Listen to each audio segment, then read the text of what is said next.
I'm very happy to be joined by Dr. Brent Ringo, Chief Financial Officer of the Garland Independent School District. Dr. Ringo is very familiar with Rowlett.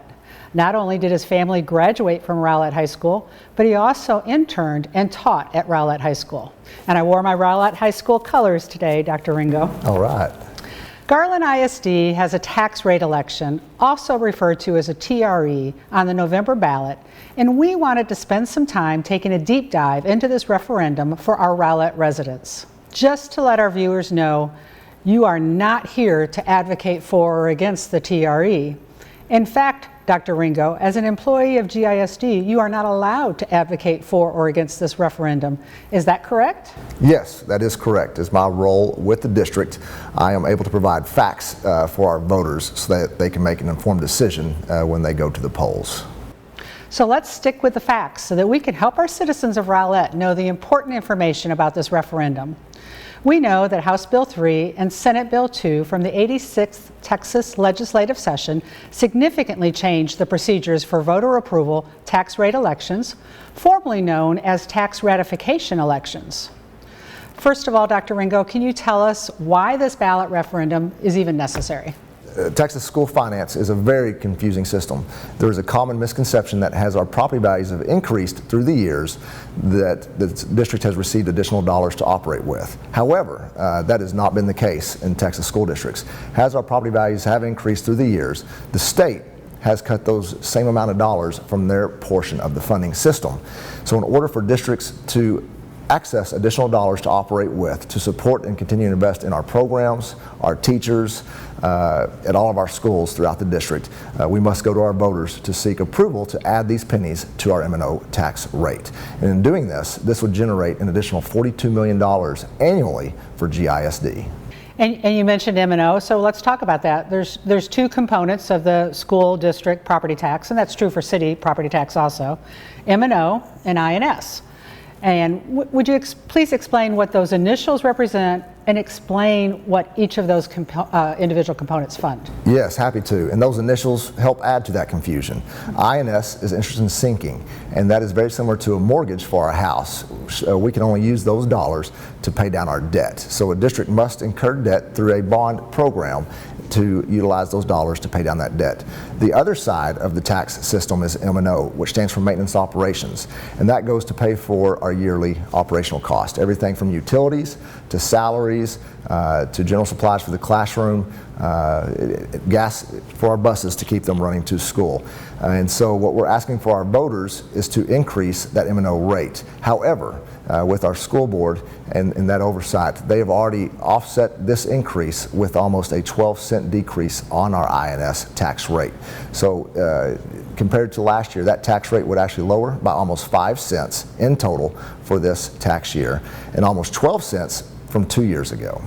So the item on the election on the ballot is in regards to the M&O, because the school board has already reduced the INS rate. Yes, that is correct. Per legal requirements, in order to access those additional dollars, the state does require school districts to go to the voters to approve that. On the M&O side, since it is an increase just on the M&O portion. However, the total tax rate has already been decreased through the board adopted tax rate in August. So how did you decrease that INS rate? That's a great question. That INS rate has values have increased through the years, along with all the new properties that have came on board within GISD. It's allowed us to lower that rate to continue to pay that debt service side, along with strong fiscal management by our Board of Trustees. For 18 years, the district has received the highest fiscal rating from the state of Texas. And so in lowering that rate, along with the new properties and bond refundings, we've been able to lower that rate by almost 12 cents for this tax year. You talked about it a little bit, but let's get real specific if you could. What do the Rowlett citizens and the Rowlett schools gain as a result of this referendum if it passes? Our Rowlett citizens have quite a bit to gain by approving this referendum. Not only does that generate an additional $42 million for the school district to continue to invest in our pre-K program, our dyslexia program, special education. At Rowlett High School, we've added recently a college for all, and gaming as a campus for the district. So we do have students from throughout the district that do choose to go to Rowlett High School, along with JROTC. Kids from out the district come to Rowlett High School specifically for that program, along with Rowlett students choosing to go outside of Rowlett for their educational pathways that they choose. And so with the passing of this, we can continue to invest in those programs and our personnel that run those programs, because we do want to remain not only competitive with our salaries but also a leader in our area. So there's quite a bit to gain with the passage of this program, because the state does kick in additional funding when the voters do approve this tax increase on the M&O side. So what does that mean, the state kicks in additional funding if the taxpayers approve on this M&O side? Is there a high-level answer to that question? It means that our taxpayers do not, that $42 million does not all come from our taxpayers. The state, in the funding formulas, notes that they are going to, for every school district that has a TRE, that they do kick in additional dollars to help support that school on the maintenance operations side, which is another reason why it is required to go to the voters for approval. Very good. And if this referendum does not pass, what's the impact to Rowlett residents? If the referendum does not pass, that impact means we, as a district, for this current fiscal year, do have a $32 million deficit. The state does not kick in additional dollars without the passage of this referendum.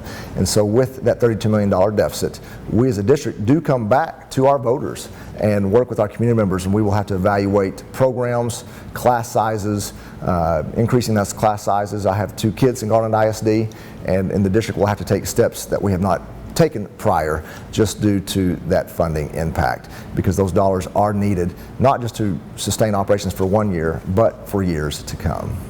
And then what are your future plans for capital initiatives and bond offerings? Do you anticipate coming to the voters in the future to increase the INS rate that you just decreased to be able to fund your capital needs for GISD? That is a great question, as there are 2 sides to that total tax rate. On the NI side, the district did recently complete a facilities condition assessment this past school year. That would then in turn at some point drive those conversations for a future bond program, and that date has not been determined or set. And we do know that we have capacity to pass a future bond program without increasing that total tax rate. So in the coming years, whenever that may be, the district does have the ability to go back to the voters to approve a bond program for renovations of our facilities or even new facilities without increasing that total tax rate. I know when the most recent bond program passed, there was quite a bit of a tax rate increase. As a district, and with our board being fiscally sound and fiscally knowledgeable of what is occurring, that total tax rate, as we foresee now, do not see it increasing. So, to say it another way, the recent decrease in the INS rate passed by the board is sustainable into the future to meet your capital needs? It is yes, that is a great question. It will, the current INS rate and the total tax rate, it is sustainable to meet current debt needs and future debt needs in the near foreseeable future. So if our residents have additional questions, can you please let them know where they could go for those answers? Yes, we have actually set up a hotline for our community members to call anytime, and that number is shown on your screen for your convenience. So please reach out if you would like to speak to someone to answer any questions you may have. In addition to that, we also have a website that does provide the facts about a TRE, and that website is garlandisdtre.com. And when you go to that website, there is information presented that we discussed today, along with some other details that relate to the district's TRE. So, Dr. Ringo, are there any other facts you would like to cover or information you'd like to provide? Yes, thank you. With this unique opportunity, these discussions have been occurring for longer than just a few months. The district's actually been having these discussions for a couple years in planning to meet future needs. And so with the timing of what is occurring, it does allow the district to go to our taxpayers and our commitment to you to lower that tax rate by almost 5 cents for the coming year and almost 12 cents from 2 years ago in order to gain an additional $42 million to operate with annually during this time. Thank you, Dr. Ringo, for joining me for this informative session. We are so thankful to have such an innovative and progressive school district serving the Dallas County portion of our city. Thank you so much for having me. Rowlett, Saxe, and Garland do make up the greatest district in the state of Texas.